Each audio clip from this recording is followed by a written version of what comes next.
الفاتحة. أعوذ بالله من الشيطان الرجيم. بسم الله الرحمن الرحيم. الحمد لله رب العالمين الرحمن الرحيم مالك يوم الدين. إياك نعبد وإياك نستعين. اهدنا الصراط المستقيم صراط الذين أنعمت عليهم غير المغضوب عليهم ولا الضالين. آمين. إن الحمد لله نحمده سبحانه وتعالى ونشكره ونعوذ بالله من شرور أنفسنا ومن سيئات أعمالنا. من يهده الله فلا مضل له ومن يضلل فلا هادي له. أشهد أن لا إله إلا الله وأشهد أن محمدا عبده ورسوله. اللهم صل على سيدنا محمد وعلى آله وصحبه ومن تبعهم بإحسان إلى يوم الدين. رب اشرح لي صدري ويسر لي أمري واحلل عقدة من لساني يفقهوا قولي. رب يسر ولا تعسر يا كريم. أما بعد. Alhamdulillah wa syukurulillah. Kita panjatkan setinggi-tinggi rasa syukur kepada Allah Subhanahu wa taala. Dengan keizinannya, taufik dan hidayah daripada Allah Subhanahu wa taala, kita diberikan kesempatan oleh Allah Subhanahu wa taala pada malam yang berbahagia ini untuk kita sama-sama dipilih berada di dalam rumah Allah. Dan di antara perkara yang menjadi matlamat di dalam kehidupan kita sebagai seorang mukmin adalah untuk meraih keredaan Allah Subhanahu wa taala, untuk mencari perkara-perkara yang dikasihi oleh Allah Subhanahu wa taala. Dan di dalam Al-Quran dan hadis Nabi sallallahu alaihi wasallam ada perbahasan yang Allah Subhanahu wa taala bicarakan berkenaan dengan alamat tanda-tanda kasihnya Allah taala kepada seseorang hamba. Alamatu mahabbatullah li'abdih. Tanda-tanda Allah taala sayang kepada seorang hambanya.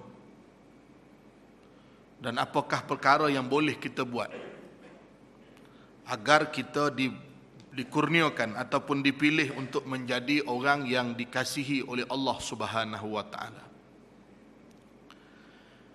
Di dalam kehidupan kita, dalam hubungan sesama manusia sekalipun, betapa kita mengharapkan agar ada manusia yang menyayangi kita dan mengasihi kita. Seorang suami mengharapkan isteri menyayanginya, begitu juga isteri mengharapkan suaminya mengasihinya. Seorang pekerja mengharapkan majikannya mengasihinya, menyayanginya. Sebab apabila seseorang itu disayangi, maka dia akan disenangi. Apatah lagi kalau yang menyayangi kita itu adalah Allah Ta'ala. Sudah tentulah orang yang disayangi oleh Allah Ta'ala ini akan beroleh keredaan Allah Subhanahu wa ta'ala. Dan apabila Allah redha kepada seseorang hamba itu, maka tidak ada tempat lain yang lebih mulia akan diletakkan oleh Allah kepada manusia itu, melainkan Allah akan meletakkannya ke dalam syurga Allah Subhanahu wa ta'ala. Kalau seseorang manusia itu untuk mendapatkan kasih sayang seseorang manusia itu, perlu ada perkara-perkara yang dibuat, perkara yang menyenangkan hati orang tersebut untuk ditarik ataupun dipikat sayangnya dia kepada orang tersebut. Seorang isteri nak menarik kasih sayang suami, nak mendapatkan kasih sayang seorang suami, maka sudah tentulah ada caranya, ada benda yang kena buat. Begitu juga seorang suami nak isteri sayang kepada dia pun kena ada benda yang dia kena buat. Tak mungkin kita beroleh kasih sayang dalam keadaan tak ada apa-apa pengorbanan, tidak ada apa-apa perkara yang kita buat. Seorang isteri disayangi oleh suami dia. Suami dia baru duduk ya, kopi dah sampai dah. Belum tanya lagi. Belum minta lagi. Siap kopi dah. Suami kata, wah ni bagus. Nombor 1 ni, 5 star punya layanan. Ini suami minta. Naik habis, anak tokak keluar minta kopi. Mah, kopi mah. Nama isteri mah. Mah apa tak tahulah. Mah, kopi mah. Suami dia minta. Marah isteri dia. Abang ni apa menterdarah ni, kata dia. Dah makan nasi dah nak kopi lagi, kata dia. Baru lepas makan nasi nak kopi lagi, kata dia. Nak kopi, ingat ni kedai mamak kau, kata dia. Memang sungguh dia pergi kedai mamak. Sebab kedai mamak belum minta dah dapat dah. Baru minta, mamak, tahu sampai kopi dengan roti sebab memang tu menu biasa. Sebab itu sang suami suka duduk kedai mamak, belum minta dah dapat. Duduk di rumah minta-minta tak dapat-dapat. Mungkin inilah antaranya lah. Nak beroleh sayangnya suami kepada isteri tersebut, maka buatlah benda yang menyenangkan hati suami itu. Seumpama itu juga seorang suami, kalau nak isteri dia sayang kepada dia, dia pun kena buat benda yang menyenangkan hati isteri dia. Isteri dia tak suka dia balik lewat, jangan balik lewat. Isteri suka beli barang, beli barang. Nak murah pergi Kuala Pilah, boleh omeh. Omeh di Kuala Pilah ni murah. Orang Kuala Pilah ni dia tak ada makan apa, makan omeh kau jual hari-hari. Sebab omeh murah. Sebab itu orang Kuala Pilah ni harga barang naik dia tak risau. Sebab kita di sana di Kuala Pilah tu, mentori yang jago harga barang duduk situ. Jadi tak risau apa. Allahu a'lam. Jadi kalaulah nak mendapatkan kasih sayang seorang suami daripada isteri, isteri kepada suami, seorang majikan kepada pekerja, ada benda yang kita kena buat. Maka apakah caranya pula kita nak mendapatkan kasih sayang Allah Ta'ala yang lebih penting untuk kita dapat? Ramai manusia boleh bersusah payah nak mencari jalan bagaimana nak bagi manusia sayang kepada dia. Tetapi kadang-kadang kita terlupa. Mencari kasih sayang manusia ini kadang-kadang dia tidak ada suatu titik pertemuan yang kita boleh menemui itulah cara paling baik. Tak ada. Nak kata isteri kita suka kita ni tak banyak cakap. Ataupun suami suka isteri tak banyak cakap. Isteri tak banyak cakap pun suami risau juga. Apa diam ni domam kau, kata dia. Ataupun nak sebutnya bagaimana nak mendapatkan kasih sayang manusia ini kadang-kadang matlamat yang sukar nak dicapai. Nak bagi orang sayang ke kita, orang perhati ke kita ni tuan-tuan, memang suatu benda yang sukar. Tetapi mendapatkan kasih sayang Allah Ta'ala ni, Allah Ta'ala bagi jalan dia. Ada beberapa ayat Al-Quran yang Allah Subhanahu Wa Ta'ala menceritakan mengenai mahabbatullah. Antaranya, yang pertama, Allah sebut dalam Ali Imran, surah Ali Imran ayat 31. Apa Allah sebut? Qul in kuntum tuhibbunallah fattabi'uni yuhibbukumullah wa yaghfir lakum dzunubakum. Orang kita ni kata tu ayat pengasih. Dia baca sampai fattabi'uni sahaja, kata dia. Katakanlah wahai Muhammad, sekiranya mereka mengasihi Allah, ikutlah aku, iaitu ikutlah Nabi Muhammad sallallahu alaihi wasallam. Yuhibbukumullah, jaminannya kamu mesti dikasihi oleh Allah. Kamu pasti disayangi oleh Allah Subhanahu wa taala dan akan diampunkan dosa-dosa kamu. Ini syarat nak beroleh mahabbatullah, kasih sayang Allah, adalah dengan jalan ittiba'ur Rasul sallallahu alaihi wasallam. Mengikut jalan yang telah ditunjukkan oleh baginda Rasul sallallahu alaihi wasallam. Sama ada kita melazimi perkara-perkara yang wajib, menjaga perkara yang wajib, bahkan juga kita membuat benda-benda yang sunat. Ada satu hadis kursi bagaimana Allah Subhanahu wa taala berfirman,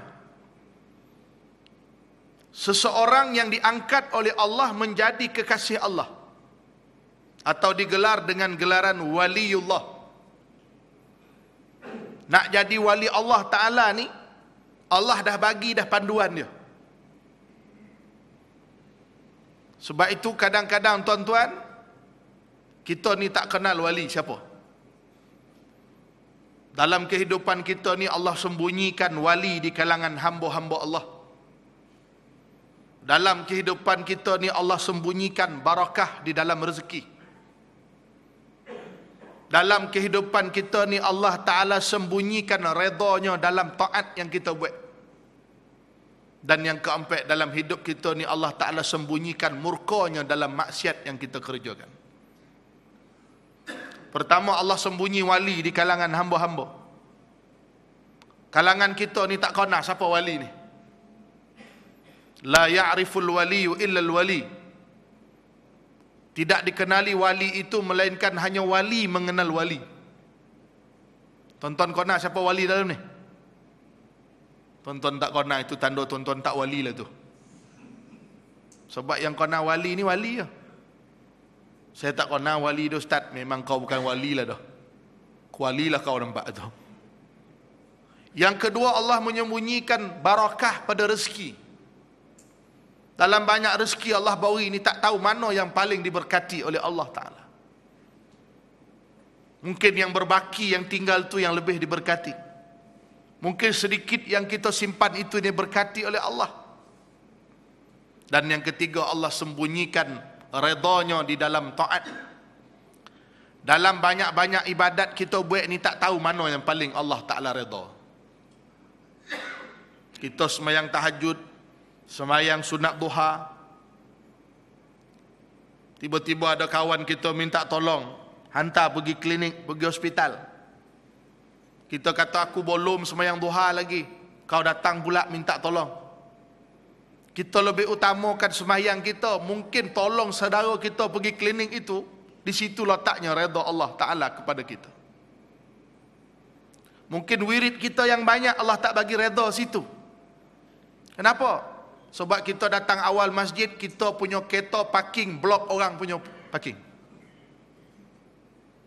Wirid 1000. Bukan sakat bergoyang, meloncek-loncek dah. Tu meloncek-loncek tak? Melompek-lompek dia berzikir. 1000 lebih dia berzikir. Tapi mungkin di situ tak letaknya redha Allah. Pasal apa? Kereta dia pergi halang parking kereta orang. Ini contohnya lah. Patut dia boleh masuk 3 biji kereta. Kereta dia punya pasal melintang 3 kereta tak boleh masuk. Menyumpah orang. Sebab itu bila kita tak tahu mana ibadat kita yang paling Allah redha, buatlah apa jua kesempatan ibadat yang kita boleh buat. Allah yang keempat, Allah sembunyikan murkanya dalam maksiat yang kita kerjakan.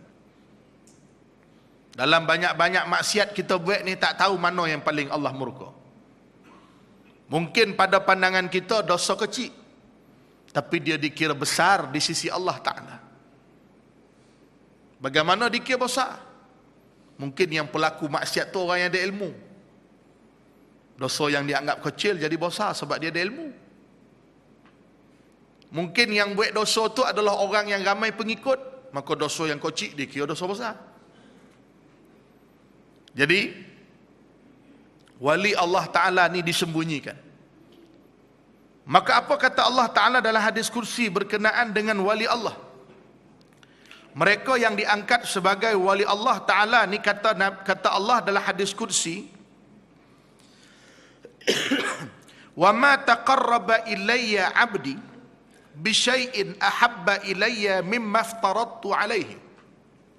Tidaklah seseorang hamba itu mendekatkan dirinya kepada aku, kata Allah, dengan sesuatu yang paling aku kasihi, apabila dia melakukan perkara yang Allah fardu kepada dia.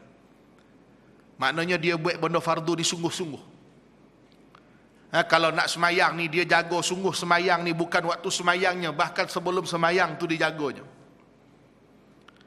Dari sudut pemakanannya, dari sudut persediaan dia untuk menunaikan sembahyang, dia jaga sungguh. Kemudian Allah kata lagi, wa ma yazalu abdi yataqarraba ilayya bin nawafil hatta uhibbahu. Dan tidaklah seseorang hamba itu berterusan melakukan perkara-perkara sunat, nawafil. Dia bukan setakat buat yang wajib, bahkan dia buat perkara-perkara yang sunat. Kata Allah, hatta uhibbahu, sehingga aku sayang kepada dia. Nak boleh jadi orang yang Allah Ta'ala sayang ni, kono rajin buat ibadah sunat.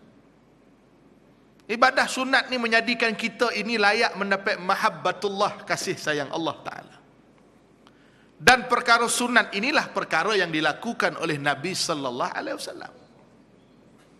Sunat, sunnah. Benda yang dibawa oleh Nabi, benda yang dilakukan oleh Nabi. Memanglah benda itu tak wajib, tak fardu, tapi sunat ini menyebabkan kita menjadi orang yang dikasihi oleh Allah, yang dicintai oleh Allah Subhanahu wa taala. Panjanglah hadis tu. Sehingga dia melihat dengan pandanganku, dia mendengar dengan pendengaranku, kata Allah. Tapi saya nak sebut poin dia apa dia? Bahawa apabila seseorang melazimi dirinya menjaga benda yang sunat, dia layak mendapat mahabbatullah, dikasihi oleh Allah Subhanahu wa taala. Benda sunat ni benda yang Allah suka. Sebab tu jangan pelekeh. Tak mampu buat itu cerita lain. Tapi kalau mampu buat, cuba usahakan. Contoh bulan Rejab ni, orang kata puasa sunat bulan Rejab. Puasa sunat itu pun amalan sunat. Tak ada dalil, Ustaz. Puasa sunat Rejab ni tak ada dalil, kata dia. Sedangkan ada hadis yang mengatakan tidak ada puasa yang lebih dikasihi oleh Nabi selepas bulan Ramadan melainkan puasa pada bulan haram. Bulan haram ni ada 4. Rejab, Zulqa'dah, Zulhijjah, Muharram. Bulan Rejab ni bulan haram. Maka berpuasa sunat pada bulan Rejab ini adalah termasuk dalam perkara yang dikasihi, disukai oleh Nabi sallallahu alaihi wasallam. Cumanya berapa hari? Usahalah semampu yang mungkin, kalau boleh buat juga buatlah. Setidak-tidaknya puasa Isnin Khamis dalam bulan Rejab. Setidak-tidaknya puasa hari putih dalam bulan Rejab. 3 boleh, 4 boleh, 5 boleh. Kita puasa sunat dalam bulan Rejab ni. Bahkan berpuasa sunat itu pun suatu sunnah Nabi sallallahu alaihi wasallam. Orang tanya, tak puasa sunat kah? Sunat yo, kata dia. Bila kita kata sunat yo tu, makna kita pelekeh sunnah, benda sunat. Mari Ramadan besok, orang tanya, tak pergi sembahyang tarawih kah? Tak sembahyang tarawih kah? Alah, tarawih sunat yo, kata dia. Memanglah sunat, tapi sunat itu dibuat oleh Nabi. Jadi memperlekehkan yang sunat, memperlekehkan apa yang dibuat oleh Nabi sallallahu alaihi wasallam. Tak mampu buat, mengaku betul-betul, selesai. Tak puasa sunat ke bulan Rejab ni, pemalih kan. Selesai, tentu arahan. Tak puasa sunat bulan Rejab ni, kata dia. Dan ni jenis tak boleh lah, kata dia. Puasa dan Ramadan ni, kata dia. Sebab bulan lain, kata dia, gastrik, kata dia. Tak boleh tinggal aku canai dengan teh tarik, kata dia. Kita kata kat dia, makanlah roti canai dengan teh tarik itu waktu sahur. Tak sama, kata dia. Memang nak buat, kata dia, tapi itulah, tengoklah, kata dia. Mungkin bukan ini kalilah, lain kalilah, kata dia. Dia tak mampu buat itu cerita lain, tapi jangan pelekeh. Sunnah dia buat. Orang ada janggut, janggut ni sunnah Nabi. Tak mampu simpan janggut, tak mampu nak simpan, puihlah makan ubat macam-macam lah. Air soya lah, air susu lembu lah. Macam-macam air minum dah. Nah. Air susu beruang dia tak minum lagi. Tak tumbuh-tumbuh juga janggut. Ataupun oleh kerana dia bekerja dalam sektor awam tak boleh bolo janggut. Maka dia tak mampu nak melakukan sunnah tu, jangan dipelekeh sunnah tu. Sunnah ni pun baik. Termasuklah nikah seorang lagi kan. Ini orang perempuan tak suka lah ni. Tak mampu buat, jangan pelekeh. Tak ada sunnah-sunnah dah kata dia. Tak ada sunnah-sunnah dah, gata ya kata dia. Itu sunnah, memang betul sunnah pun. Kita tak mampu buat tu cerita lain. Pasal apa tak mampu buat? Dia kata, bukan saya takut ke bini ustaz, kata dia. Bini saya menakutkan, kata dia. Itu besok tu. Macam mana? Maka oleh sebab itu tuan-tuan, ini antara perkara yang disebut dalam Quran, nak mendapatkan mahabbatullah, ikut sunnah Nabi sallallahu alaihi wasallam. Ikut jalan Rasulullah.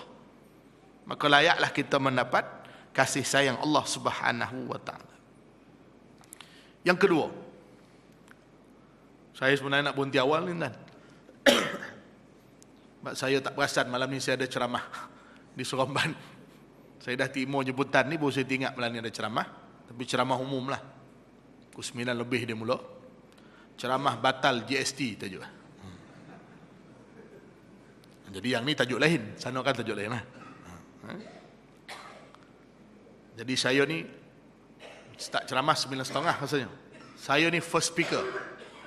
Saya penceramah pertama. Penceramah pertama ni makna kalau dia tak ceramah, orang lain tak boleh ceramah lagi. Itu nama penceramah pertama tu.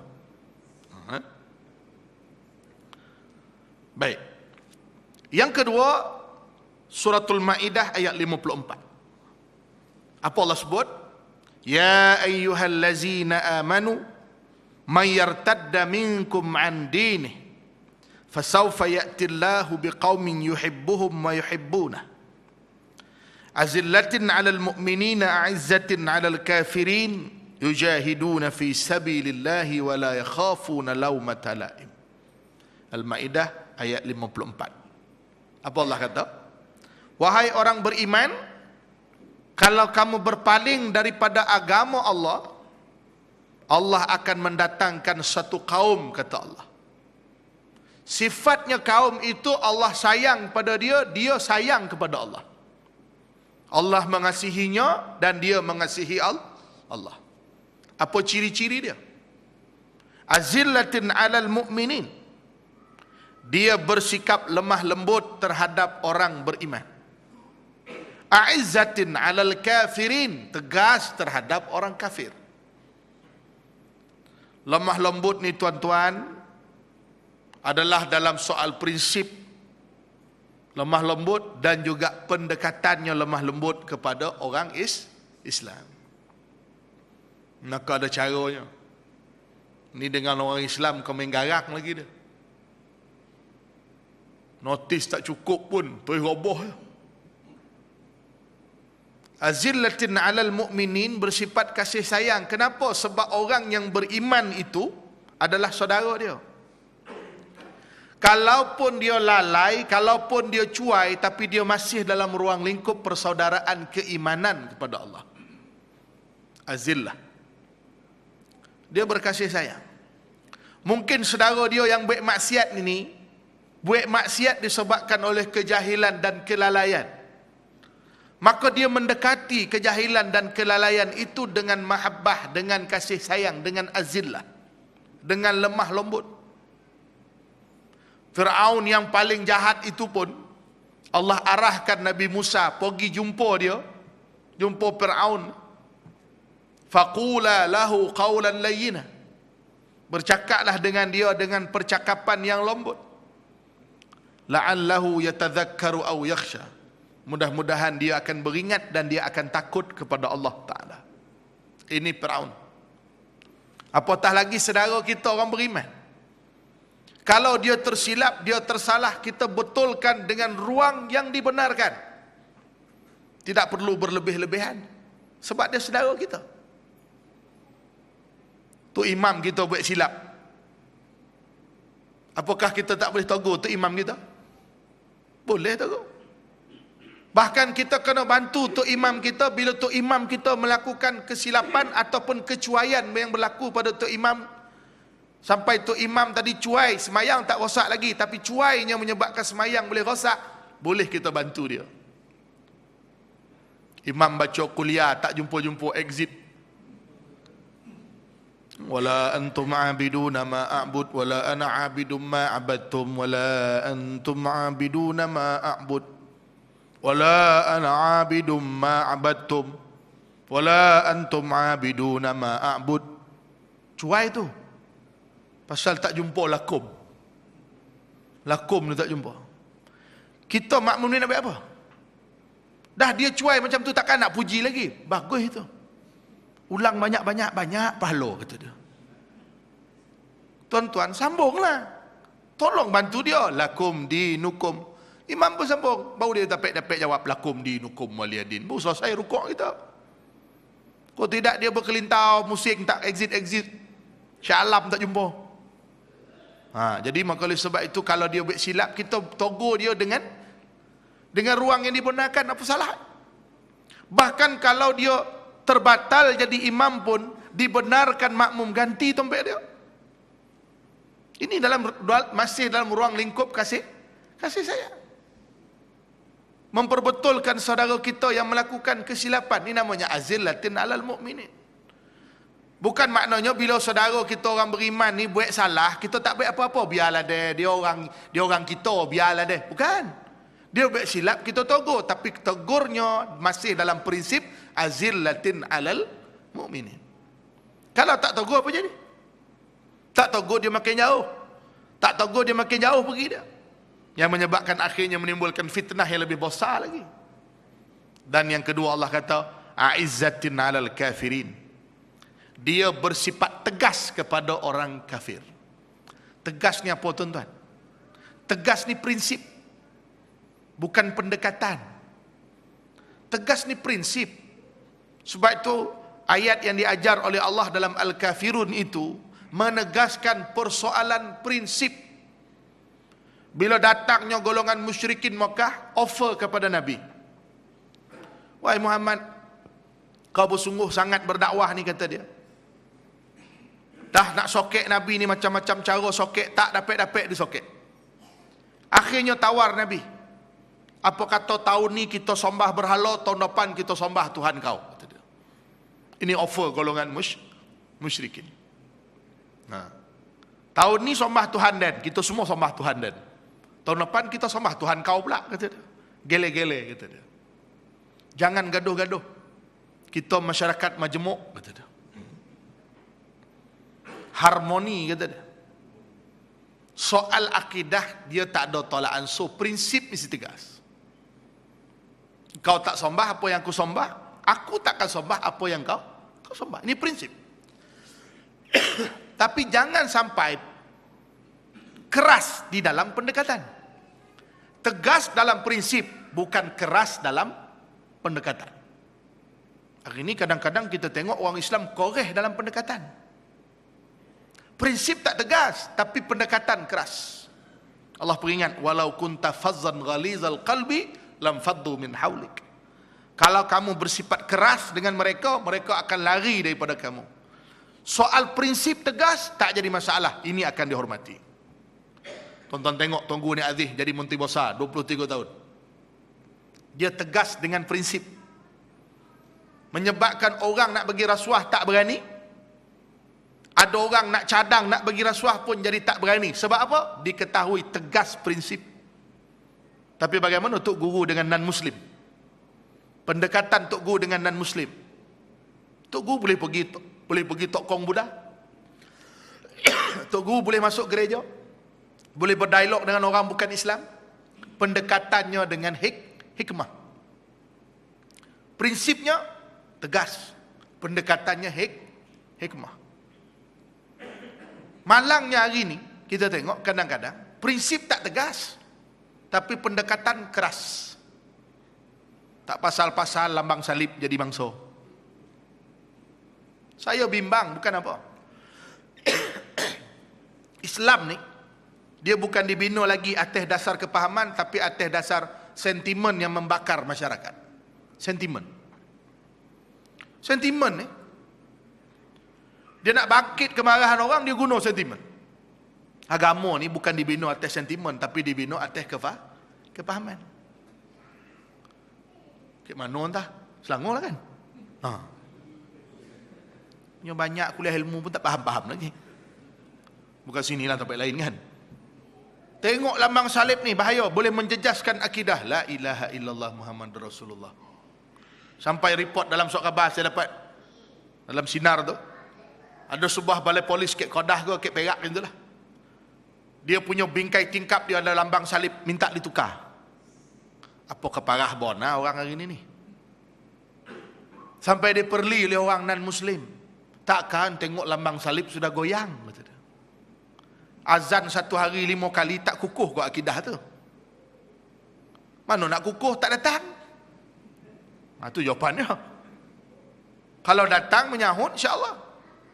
Yang dimarah bona pasal lambang salib ni apa ceritanya? Lambangnya tak ada apa pun lambang. Itu tak boleh Ustaz. Mula-mula lambang, lepas tu dia murtadkan kita. Ya Allah, senang betul kau macam tu. Dulu heboh holy water. Heboh edaran kata holy water, bahaya holy water ni. Siapa minum langsung tak ingat la ilaha illallah dah. Saya tanya rakan Badri, betul ke holy water ni very powerful? Dia kata, Ustaz, kalaulah holy water tu power macam tu, kata dia, kami tak payah nak pergi berdakyah-dakyah ni, kata dia. Kami ambil air holy water ni, letak dekat ompangan, kata dia. Ompangan ni akan salur air ke seluruh rumah orang Islam. Orang Islam jorang air itu, masak, langsung lupa la ilaha illallah. Kenapa takut sampai tahap macam tu sangat? Sentimen. Sedangkan ayat Yasin yang dia baca tu, dia tak yakin nak semacam tu. Ayat Yasin tu ayat Quran, lagi power lagi daripada holy water tu. Kalau nak kira lah. Tapi Melayu ni mudah dibakar dengan sentimen ni. Dulu heboh. Sebelum pilihan raya dulu dibakar sentimen kalimah Allah. Jangan usik kalimah Allah, kata dia. Kalimah Allah milik kami, kata dia. Ya Allah. Kalimah Allah dia nak, rumah Allah dia tak datang. Kadang-kadang faham pun tidak. Kita kata kalimah Allah tu lafaz apa? Dia kata lafaz apa? Pula lafaz lah, nama Allah lah, kata dia. Kalau dia pergi Mesir, tuan-tuan, orang Mesir ni sikit-sikit Allah, sikit-sikit Allah. Accident, melanggar sikit, wallah, wallah sebut. Tapi Kristian. Sebab dibakar dengan sentimen. Kenapa? Sebab tak faham Islam. Orang yang tak faham ni mudah dipergunakan. Menyebabkan kadang-kadang kita jadi koreh. Bondo tak patut koreh, kita koreh. Tapi dari sudut prinsip tak tegas. Kalau orang bukan Islam tanya kita satu-satu pun, tuan-tuan, dari sudut prinsip, mati kita nak jawab. Bukankah Islam tak bagi tuduh-tuduh orang baik? Itu berzina apa? Itu kenapa orang Islam buat? Kata dia, mampu itu apa nak jawab? Bukankah Islam kata itu judi haram? Apa pasal ini judi boleh? Apa nak jawab? Itu judi ya, terhadah. Sebab kita tak tegas dengan prinsip. Kita nak ajar koreh dengan pendekatan. Hudud. Hudud ni, tuan-tuan, kalau orang bukan Islam tak terima, saya boleh apa? Tuan-tuan marah Cina di AP, tak terima. Padanlah pun. Kalau dia terima, dia masuk kita lah deh, tak payah masuk di AP lagi dah. Tu Ustaz, dia tak terima hudud tu. Macam mana ni Ustaz? Siapa? Chong. Padanlah. Chong tak terima. Ahmad pun lawannya. Kalau Ahmad lawan, yang tu padan. Yang tu kita kena marah. Chong tak terima, padan lah. Sebab dia Chong. Kalau dia terima, memang boleh. Dia macam kawan saya buat takaful lah, tuan. Takaful ni, ada wakil-wakil yang bukan Islam ni jadi wakil takaful. Dia cerita tentang kebaikan sistem keuangan Islam dan sistem takaful Islam ni. Kawan tanya satu soalan, you sudah Islam kah? Belum, kata dia. Tapi ini Islam banyak bagus, kata dia. Dia boleh cerita baiknya sistem, tapi dia tak boleh terima Islam. Kalau dia boleh terima sistem tu baik dan dia belum terima Islam, kita jangan pelik sebab hidayah belum sampai. Dia tak terima sistem Islam yang baik dan dia pun tak terima baiknya Islam, memang padan sebab hidayah pun belum sampai. Kadang-kadang kita dibakar dengan sentimen yang tak sepatutnya kita marah. Bertegas pada bondo yang tak kena pada tompek. Bukan bertegas berkoreh. Tegas apa? Tegas ni prinsip. Tak salah. Dia cerita Islam, orang ulu rasuah, boleh ya. 1 MDB selesai. Bos paling besar Islam Melayu lah. Second bos saya orang bukan Islam. Dia kata, mana belajar tipu? Itu atas lagi ajar, kata dia. Apa nak cakap? Kita tak tegas dari sudut prinsip, tiba-tiba dari sudut pendekatan nak keras. Kita nak melonting. Jadi tuan-tuan, banyaklah benda-nya. Dan antaranya juga wajahiduna fi sabilillah, dia berjihad di jalan Allah dan tidak takut celaan orang yang mencela. Ini tanda mahabbatullah. Allah sayang kepada orang tersebut. Baik. Selengkahnya lagi saya sebut, ada beberapa golongan yang disebut oleh Allah dalam Al-Quran yang Allah istilahkan dengan innallaha yuhibbu. Sungguhnya Allah kasih. Pertama lagi Allah kata apa? Siapa lagi golongan yang Allah kasih? Allah kata innallaha yuhibbul muttaqin. Allah kasih kepada orang yang bertakwa. Buat apa benda yang Allah suruh, tinggal benda yang Allah larang. Yang keduanya Allah kata wallahu yuhibbus sabirin. Allah sayang kepada orang-orang yang sabar. Yang seterusnya Allah sebut wallahu yuhibbul muhsinin. Allah kasih kepada orang yang berbuat baik. Muhsinin. Orang yang menahan marah dan orang yang berbuat baik. Allah yuhibbul muhsinin. Allah kasih kepada orang yang melakukan kebaikan. Pada ayat lain Allah kata innallaha yuhibbut tawwabin wa yuhibbul mutatahhirin. Allah kasih kepada orang yang sentiasa bertaubat dan Allah kasih kepada orang yang sentiasa menyucikan dirinya. Taubat ni dari dua dosa, kekotoran yang maknawi. Mutatahhirin ni daripada najis, kotoran yang bersifat zahir. Selalu memastikan diri dalam keadaan berwudu, suci lah. Ini Allah kasih pada golongan-golongan yang sebegini. Disebut oleh Allah Ta'ala dalam Quran. Jenis-jenis golongan yang dikasihi juga oleh Allah Subhanahu Wa Ta'ala. Kemudian, dalam hadis Nabi SAW, Nabi menyebut, ahabban nas ilallah, anfa'uhum linnas. Orang yang paling Allah sayang di kalangan manusia ni adalah orang yang paling banyak memberi manfaat kepada manusia yang lain. Orang yang paling Allah sayang, orang yang paling banyak manfaat. Datang kita tu dinanti, pergi kita tu dirasai. Itu manfaat lah tu. Kalau kita datang orang dah mula tarik muka, dah sampai dah. Tu tanda tak berapa baik lah tu. Kalau kita balik semua logo belakang, alhamdulillah balik dia dah. Tak jadilah balik, Allah tak jadi pula dia balik. Jenis-jenis macam ni tuan-tuan, mudarat bukan manfaat nampak itu. Jadi bawa manfaat yang banyak, orang ni lah paling dikasihi oleh Allah Subhanahu Wa Ta'ala. Dia tak ada tu orang terasa lah. Dia sebab dia bermanfaat. Kehadiran dia dirasai, pemergiannya ditangisi lah. Tak ada orang rasa kalau tak ada dia susah macam tu. Dia manfaat. Paling tidak pun apa je benda yang boleh mendatangkan manfaat. Cakap kita disenangi, bermanfaat. Cakap kita disenangi. Kalau kita bercakap tu, kita keluar kenyataan tu, melogokan orang lah kenyataan tu, itu bermanfaat lah tu.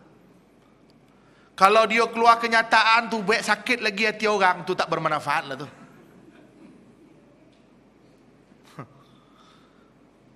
Dia kata, kalau tak nak kono GST, pergi klinik kerajaan, yang pergi klinik swasta tu.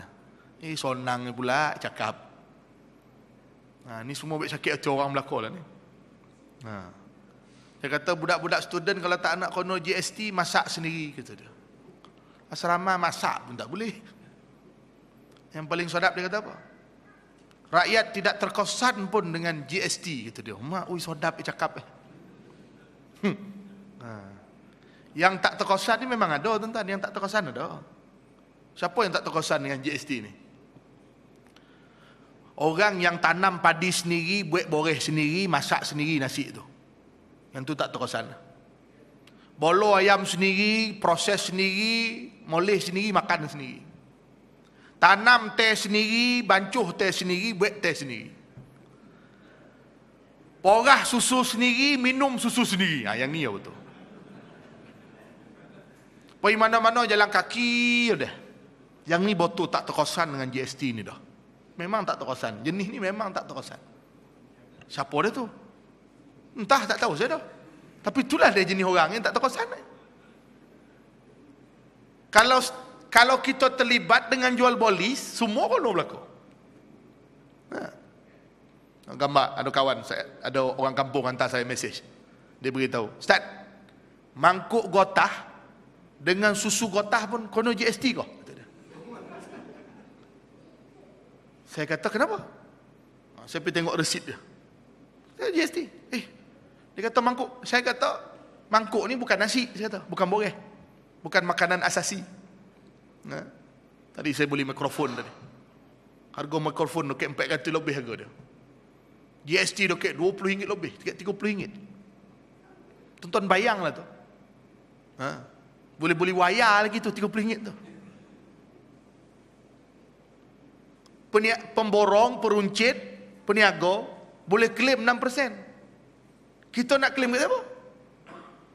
Ada waktu sok kita boleh claim kan. Dari GST dia datang kepada BRIM dia kembali. Yang tu claim lah. Boleh. Dia tengok resit.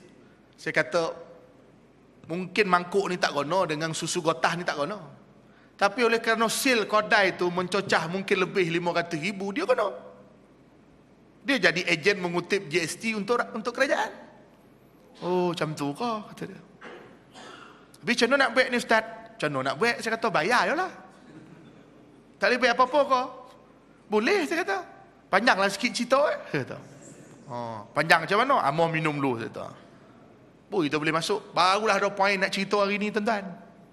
Kok tidak dulu tak ada poin nak cerita. Dah mengadu macam tu, baru ada poin nak cerita. Tahu apa kata dia.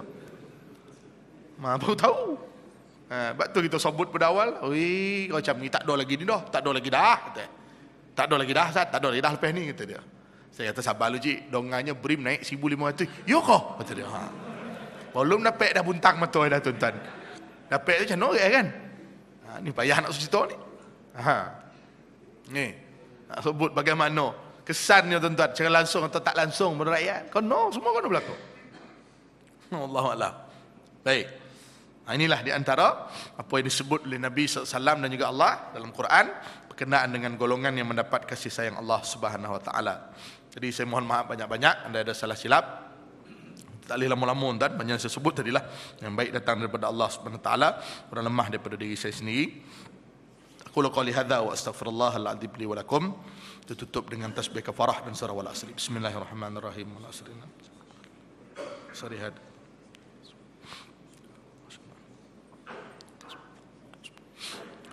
Saya buka untuk tonton kalau nak untuk sumbangan lah, untuk gerak kerja dakwah saya. Saya baru ni dipilih menjadi, baru saja diamanahkan sebagai yang dipertua kawasan Kuala Pilah. Kawasan Kuala Pilah ni kawasan yang paling kuat dalam dunia. Memang saya agak bermasalah sikit nak masuk di kawasan-kawasan ni. Kecuali antara pendekatan yang kita buat adalah kita kumpul orang atas nama kenduri tahlil arwah. Moleh kambing seekor, baru orang ramai datang. Jadi dalam tahlil arwah itulah kita buat tazkirah. Kita buat tazkirah, kita buat ni. Jadi nak masuk masjid surau ni nasib-nasib lah. Kalau dia tahu lambek, selamat. Kalau dia tahu copek, innalillah. Itulah saya. Ustaz apa tu? Ustaz Nur Azman tu. Dia tengok lama. Tak boleh kata dia kan. Baru sebut nama melontar lonting dia dah. Padahal kita tak cerita bab lain pun, cerita bab istighfar dia pun. Tak boleh. Istighfar pun lain istighfar kang. Kata dia. Macam tu tuan. Jadi saya fikir tu antara pendekatan-pendekatan yang cuba kita buat, pelaksanaan program-program yang semacam itulah. Samping saya dah tengok 2-3 surau, sebenarnya kawasan surau di kawasan Kuala Pilah ni. Surau tu dulu hidup. Tapi bila yang mengasaskan tu dah meninggal, dengan surau-surau tu meninggal sekali. Jadi mungkin kita cuba usahakan, ada beberapa surau yang kita cuba nak hidupkan balik semula. Kalaulah ada ruang kita hidupkan surau tu, kod-kod kita boleh pakai surau tu lah. Kalau kita dah hidupkan, dia ambil balik, itu luar daripada kemampuan kita lah. Tapi kurang-kurangnya kita cuba usaha untuk hidupkan.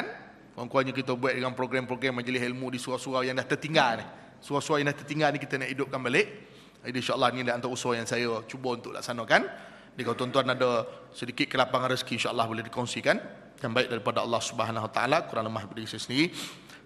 Qulu qali hadza wa astaghfirullahal azim li wa lakum. Assalamualaikum warahmatullahi wabarakatuh.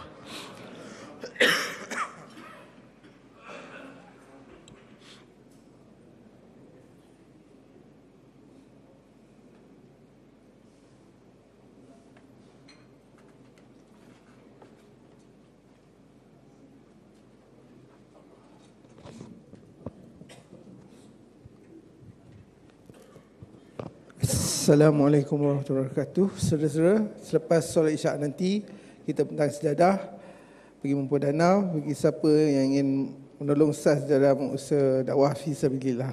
Semoga diberkati Allah. Dan selepas solat isyak juga ada permintaan untuk kita buat bacaan tahlil untuk arwah Jahara Abdul Jalil ya. Insya-Allah. Noh ni yang lupa.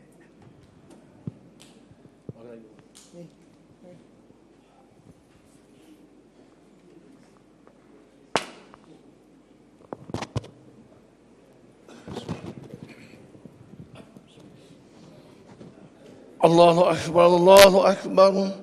Asyhadu an la ilaha illallah. Asyhadu anna Muhammadar Rasulullah. Hayya 'alas salati, hayya 'alal falah. Qad qamatis salatu, qad qamatis salah. Allahu Akbar, Allahu Akbar. La ilaha illallah.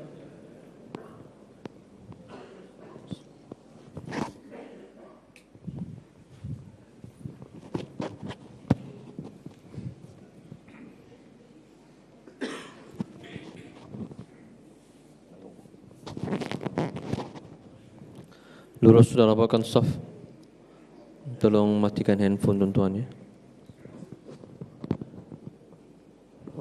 Bismillahirrahmanirrahim. Qul a'udzu birabbin nas, malikin nas, ilahin nas, min syarril waswasil khannas, alladzi yasrifu fi sudur. Shalli fadhlan syai'a ma'atin adaan. Allahu akbar.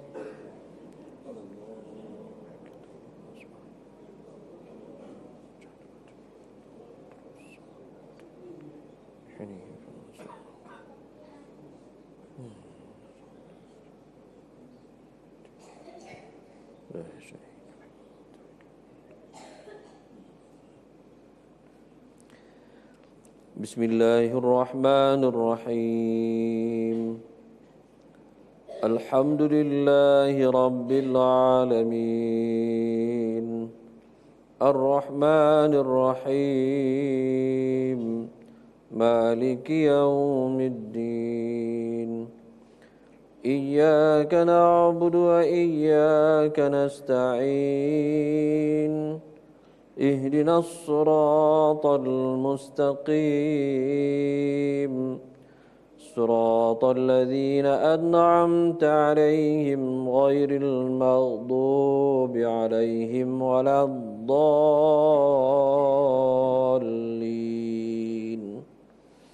آمين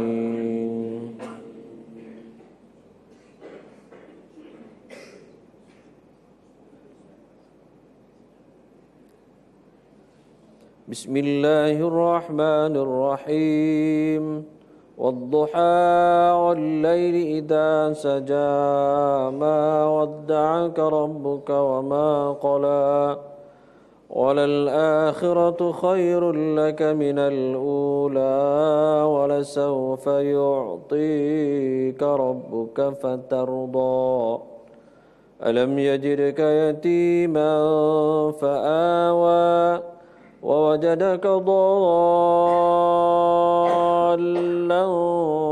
فهدى ووجدك عائلا فأغنى فأما اليتيم فلا تقهر وأما السائل فلا تنهر وأما بنعمة ربك فحدث الله أكبر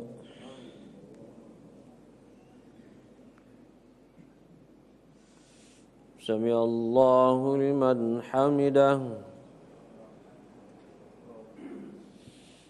الله أكبر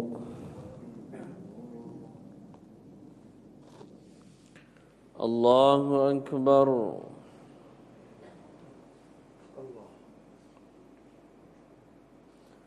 الله أكبر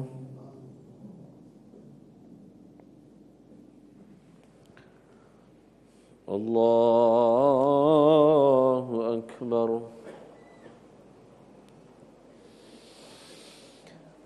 بسم الله الرحمن الرحيم الحمد لله رب العالمين الرحمن الرحيم مالك يوم الدين إياك نعبد وإياك نستعين اهدنا الصراط المستقيم صراط الذين أنعمت عليهم غير المغضوب عليهم ولا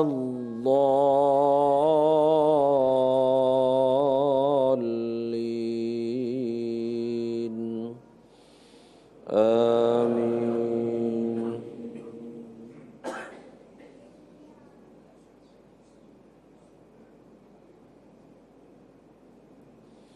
بسم الله الرحمن الرحيم قل يا أيها الكافرون لا أعبد ما تعبدون ولا أنتم عابدون ما أعبد ولا أنا عابد ما عبدتم ولا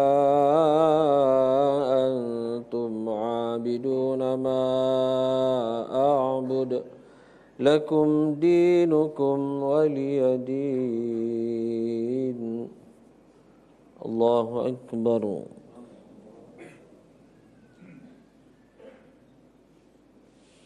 سمع الله لمن حمده الله أكبر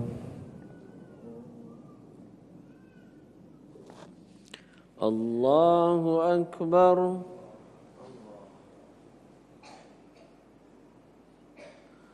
الله أكبر الله أكبر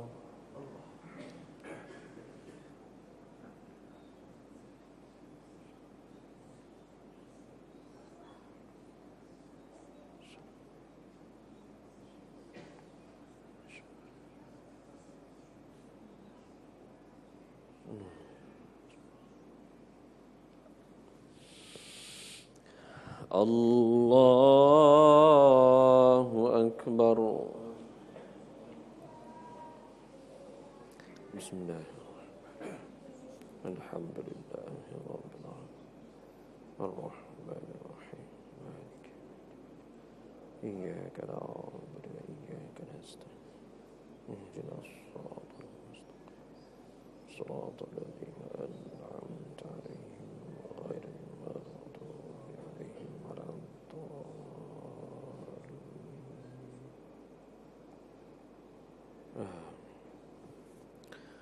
الله أكبر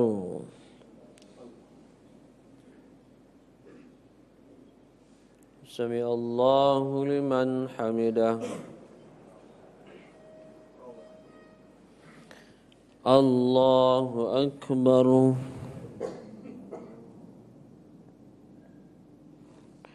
الله أكبر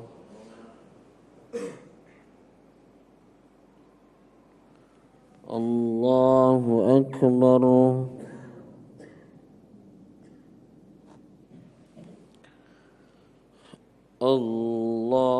الله أكبر بسم الله إياك نعبد وإياك نستعين اهدنا الصراط الذين أنعمت عليهم غير المغضوب عليهم ولا الضالين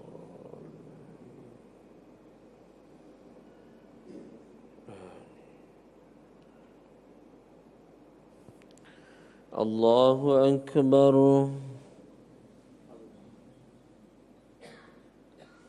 سمع الله لمن حمده الله أكبر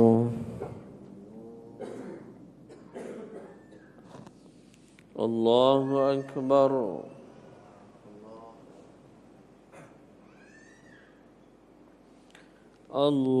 الله أكبر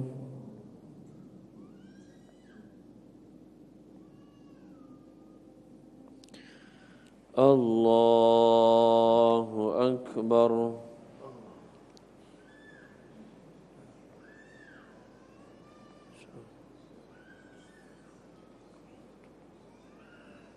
السلام أشهد أن لا محمد رسول الله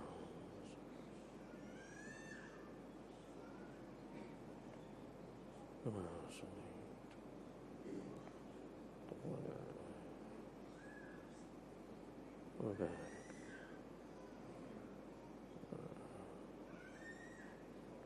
وبارك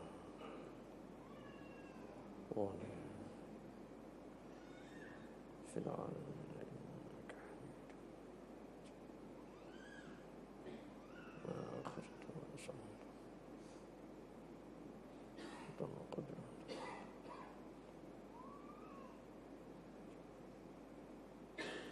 السلام عليكم ورحمة الله السلام عليكم ورحمة الله الحمد لله استغفر الله العظيم استغفر الله العظيم استغفر الله العظيم استغفر الله العظيم استغفر الله العظيم استغفر الله العظيم استغفر الله الذي لا إله إلا هو الحي القيوم لا إله إلا الله وحده لا شريك له له الملك وله الحمد يحمد على كل شيء قدير لا إله إلا الله وحده لا شريك له له الملك وله الحمد يحمد على كل شيء قدير لا إله إلا الله وحده لا شريك له له الملك وله الحمد يحمد على كل شيء قدير اللهم أنت السلام منك السلام عليك وعلى السلام حينا ربنا بالسلام وأدخلنا الجنة نار السلام تبارك ربنا وتعالى تنزل الكرم سمعنا وطنا فرانك ربنا وإليك المصير أعوذ بالله من الشيطان الرجيم بسم الله الرحمن الرحيم الحمد لله رب العالمين الرحمن الرحيم مالك يوم الدين إياك نعبد وإياك نستعين اهدنا الصراط المستقيم صراط الذين أنعمت عليهم غير المغضوب عليهم ولا الضالين آمين بسم الله الرحمن الرحيم قل الله أحد الله الصمد لم يلد ولم يولد ولم يكن له كفوا أحد بسم الله الرحمن الرحيم قل الله أحد الله الصمد لم يلد ولم يولد ولم يكن له كفوا أحد بسم الله الرحمن الرحيم قل الله أحد الله الصمد لم يلد ولم يولد ولم يكن له كفوا أحد لا إله إلا الله الله أكبر بسم الله الرحمن الرحيم قل أعوذ برب الفلق من شر ما خلق ومن شر غاسق إذا وقب